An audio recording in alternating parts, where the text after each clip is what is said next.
So it's no wonder that aging in place has become a really hot topic right now with the pandemic and people moving mom and dad out of the senior living facility. We have to make a decision as to what is best for them. Whether it's living with a family member, whether it is cohabitating in one big house with multi-generations, whether it's getting them a condo of their own or a home of their own that is all on one floor and easy for them to get around. So I have a list of some design and accessibility ideas that I'm going to share with you right now.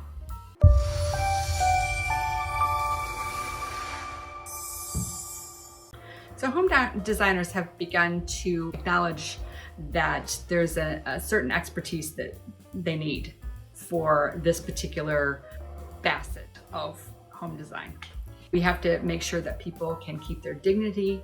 They can find a perfect home to grow old in or to age in place. And you may at some point be aging in place and end up with your parents with you. That's what we did. So life throws you curves, you got to learn to swerve. So that's what we did. So I want to talk to you about the things that I think are up and coming, and some of them may be old ideas with a new twist. So let's talk about these. So in the general design of the home, you want to have the least obstructions as possible. Kind of an open floor plan, maybe some sort of newer lighting systems that's easy to use, maybe from a remote control, or switches that go up and down rather than flip switches or things that are difficult, little things that are difficult to work. Large windows. We all know how it is here in Michigan. We need our sunlight. In the middle of the winter, we don't get a lot of it. I always say if the sun shines in Michigan, it is a good day.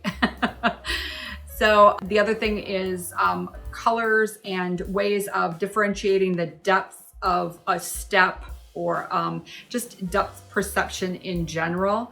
It has a lot to do with color and pattern in the flooring, and making sure that they can see the difference, making sure there are no steps to get into the house. And if there are, even just a small ramp that you can get up with a walker. Hopefully not a big ramp isn't needed, but that has to be taken into consideration also. Maybe getting from the garage into the house is the main thing. And you want to have as little steps as possible. Wider doorways, at least 36 inches, which is not the norm. Big archways, things like that that can make it easy to get around with whatever mobility issues come along. No throw rugs. Every home health aide I know, or nurse, or physical therapist will tell you to throw out your throw rugs. So that's something, don't even think about using them. There has to be some kind of flooring that is non-slip, easy to maneuver on. You don't want to have to worry about stretching the carpet or things like that. So hard surfaces tend to be better. This new luxury vinyl is lovely for that. Again, things like lever style door handles, the faucets in the kitchen that you just wave your hand under and the water comes on, those kind of things. Make sure that they can possibly get to everything they need to get to, like the furnace, the hot water heater, maybe all on one floor would be great. Maybe moving them to one floor. There's no real need for them to have a basement, but if they really feel they need one, people get stuck in that. Other cities, other states, they don't even have basements. So here in Michigan, we're kind of stuck on our basements. So another thing that's really important is bathroom design. Bathroom design has come a long way. One of the things are the adjustable or height on the toilet seats. You can get toilets now that actually have a taller rise to them from the beginning, so that an additional seat on there isn't necessarily something you have to have. You're going to have grab bars near the showers and things. Just any place that you think that someone might need something to stabilize themselves, even not just to use to pull up, but stabilize themselves. maybe a shower seat. These can all be done really beautifully. They don't have to be the old-fashioned plastic ones. They can be something really nicely designed into a very large step-in shower versus a tub. If you have a tub in a house and you really want to keep it, you might have to put it in a different bathroom than the one they're using, or use a cutout type thing where you can cut out the center of it. You can never put it back, but it does allow you to use the shower and not have the access be a problem. So that's an idea. Anti-slip, again, showers and tubs, and they can be done with really nice surfaces. They have things that are not slippery at all, with a finish on them, tiles that have like a finish on them, and that will work really well. Again, like I said in the other rooms, slip resistant flooring. This vinyl is wonderful, the luxury vinyl. It snaps together and it can go in just about any room. It's pretty much indestructible, and it makes a really nice non-slip surface in any house, and it's waterproof too. The other thing I would say is a handheld shower head. That becomes really important when you have bars in there and people are trying to be doing things themselves. You can take the shower head off and rinse themselves off, or, as I had to do, learn how to just crawl in there with them and shower. You end up as wet as they are. You have clothes on, but it gets pretty wet. So it does make it a lot easier to do that. Sprayer shower heads work really nice too, the ones that come out from the front. That can be a nice addition. You can have a beautiful shower that can be, you always have to keep an idea on resale too. So you don't want to do things that are completely ADA compliant that will make it so that no one else will want the property, because that's not what you want either. You want to be able to sell the property if you need to, but you also want to make sure that everyone is safe. They can function in the house for as long as possible. So the next thing is the kitchen. Kitchen design is the heart of the home. So everyone wants to be part of the kitchen. Maybe mom was used to baking pies. You could do a low area where she could still, in a wheelchair even, roll out dough or help with prep, or another small sink in the island that she could use to help with things. You have to make sure that people feel that they are part of the home too, even if they're living with you. You can adjust the sink height. It doesn't have to be a tall sink, like I said, or you can have a second one. You can have a shallow sink. They make some that are very, very shallow, and they really work well for just a hand washing sink or something like that, or small pots and pans that she wants to clean out. Make sure you have a pull-out pantry of some kind. You have to be able to pull it out so you can see all of them. I used to write what each can was, so they didn't have to pick up every can and figure out what it was. I would put soup or something on the top of it so that they would know, or I put them in a certain order with labels on the front of the drawer. Make sure there's lots of storage inside the refrigerator doors. I know sometimes they put the ice makers there. The ice maker can go in the bottom instead, and just use that as some place where they can keep the things that they use all the time. Another thing is front mounted dials on the stove and the oven. You don't want them to be at the back of the stove. It's difficult in a wheelchair. You want to be able to do it so that it's in the front. The D kind of like old-fashioned pulls on the doors of the cabinets, because all they have to do is stick their fingers in it and give it a pull, rather than trying to make arthritic fingers wrap around a knob or something like that. Under cabinet lighting, I can't tell you how much that really helped us. Sometimes they go in there and it's kind of dark in the kitchen, but with the under cabinet lighting, they're able to see what they're doing. Maybe they just want to take a pill. They can't reach the controls to the lights or whatever. They want to be able to see. So those under cabinet lighting things we used to leave on all the time. They're very low voltage and they worked really well. Make sure that your countertops have rounded edges, no square edges that anyone could bump in case of a fall. Another thing is make sure the sink is somewhere close to the stove. That turning and twisting that they do can sometimes knock them off balance if they have to go a ways with a handful of stuff. So I tried to keep the stove and the sink close together. That's why the island sink, we had an island stove, and then we had an island sink at the end. So it made it much easier for us. The large pull-out drawers that you can keep pots and pans and so on in, you don't want them to have to bend down and reach in to get something. So these drawers make it easy to do all kinds of things. And they have them in multiple different sizes. And it's just a really nice thing. A kitchen never has enough drawers anyway. And one of the things that was really helpful for us was a counter height microwave. We put the microwave at a height that would be, you could put on a counter, but it was actually a built-in area that was for an oven or something, but they built it in and made it for the microwave. So my mother-in-law could heat her own food up, and it made her feel very much that she was taking care of herself, and she didn't have to ask us for everything. So those are some of the things that I think are really important in a kitchen. Okay. The bedrooms and closets. Getting in and out of the bed and the bedroom and the closets and getting dressed can be a kind of a difficult thing. If there's a large walk-in closet that maybe you could take a walker into, pick out the clothing you want, come back out, or even dress in there, that would be superb. It's not always possible, but that does help. You want your bedroom to be on a main level. It's just easier for everybody if it's all on one level. Maybe a low profile bed.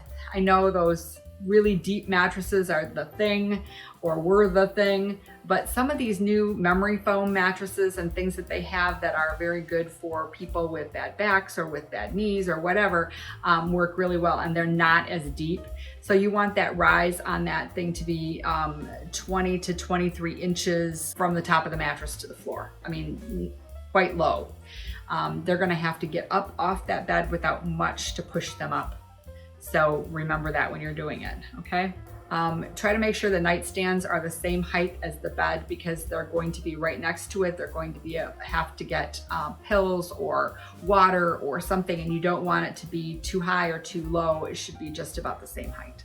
They don't want this, but make sure there's some kind of a bed rail that you have or can get. There are sometimes these Velcro bumpers that you can put in, but it's not a popular idea. At some point it may become necessary, but and it's just something to think about. Make sure there's adequate clearance all the way around the bed. I know when my father-in-law, he had Alzheimer's, and he was in a wheelchair for a long period of time. And I remember some of the difficulty of getting him back into the bed. We called it a little dance, and we would stand him up and do this little dance where we would just kind of go and then set him down. And that made it much easier to have the ability to use either side of the bed. So the bed was really basically kind of in the center of the room. And it made it much, much easier to do that, whether he was going into the bathroom to get a shower or whether he was going out to be with the family. It just made it easier if we were putting him in or taking him out to be able to use both sides of the bed. Some of the newer things they're doing is some easy on, easy off lighting in the closets so they can see what's going on. If you don't have a walk-in closet, it's still really important that they be able to see and match up clothing. And I have trouble with black and navy, so I can't imagine someone whose eyesight is not as great. And the other thing is pull down closet rods. They have these closet rods that you can literally pull towards you and down, and they can pick out what they want and then push it back up. And that's a wonderful thing for anybody to be very independent and do things for themselves. It makes them feel like they are an independent person and they keep their dignity for a longer length of time. And probably one of the last ones, and not necessarily one that they're going to use much, is the laundry room. But if they like to do that sort of thing, I know working in memory care for a long time, one of the things that people like to do are repetitive things that they did a million times. For instance, folding towels. A basket of towels that they can fold, and you take them and say, I'm gonna put these away, I'll bring you back another basket. And you bring them back the same basket, you just go and mess them up and let them do them again. It gives them something to do, and if they have memory issues, it's not something that they would think twice about. They just are enjoying doing these little things. Setting the table, that sort of thing is always important if there's any kind of memory care issues. You want them to know for the longest length of time how to feed themselves, where the spoon goes, what a spoon is, things like that. So I know that sounds silly, but at some point they lose that. They have a hard time figuring out what these things are and what you do with them. So it's important that the family eat together, and they can take clues from you. When you pick up your fork and stab the food and eat it, they will do the same thing. So it's important that everybody eat together. But the laundry room. Okay, so make sure that it's somewhere near their bedroom. That's number one. That makes the easiest for them. And they want to be as independent as possible. A front-loading washer and dryer, preferably stacked, so that they can get into it easily and they don't have to bend over so much to get in and out of it, are really important.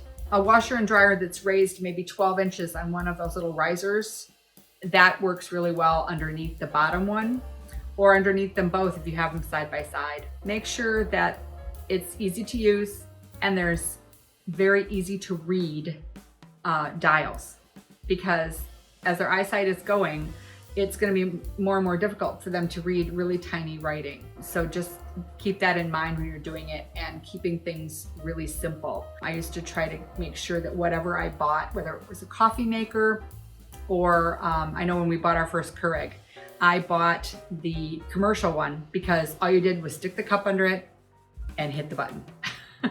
There was nothing to it. And that way she could do it herself. And after her stroke, she had a lot of trouble with multiple steps. So think about lowering the upper cabinets in a laundry room. They are able to get the laundry detergent and things out easier. They're easy. A lot of times laundry rooms have cleaning products and things like that in it. As long as they're able to do that kind of thing and you don't have to worry about what they're doing with it, it gives them the ability to go and get the pledge and use it when they want to. They don't have to be getting on a ladder, because Lord knows you don't even want them on a step stool. That's just not a great thing. So again, a pull down shelving works really, really well in a laundry room also. And easy to use doors. Usually there are closets in there that have coats and things that are right near the walkway out into the garage or whatever. And it's nice to have a door that doesn't need to be pulled open and pushed back, because sometimes those get stuck or they'll come off the track, and that's, you know, people can get hurt. So something that just slides easily, or like a barn door type thing that just moves, is much, much easier for them. Another thing is longer lasting LED lighting helps a lot. They don't have to be changed as often, and if they don't have to be changed, and nobody's getting on a ladder because you weren't there. Make sure there's always a clear path between the bedroom and the bathroom. Make sure that the clutter is kept to a minimum, whether they like it or not. They seem to get more and more tied to their things and their letters and their papers and things like that. But there's a place for that, and it doesn't belong in the way or any place that would be a hazard for them. If you do have a 2-story house, one of the things you can do is a chair lift. They're very nice. We've used them in other facilities and whatnot. I know one of the things that we used to do is I used to send the laundry down on the chair, and I would walk down and do the laundry and then send the laundry up and then go up. So it kind of came in handy for me too. And if there's a laundry chute between the 2 levels, then you don't actually have to carry it down. That's another idea. It's kind of something that has gone by the wayside.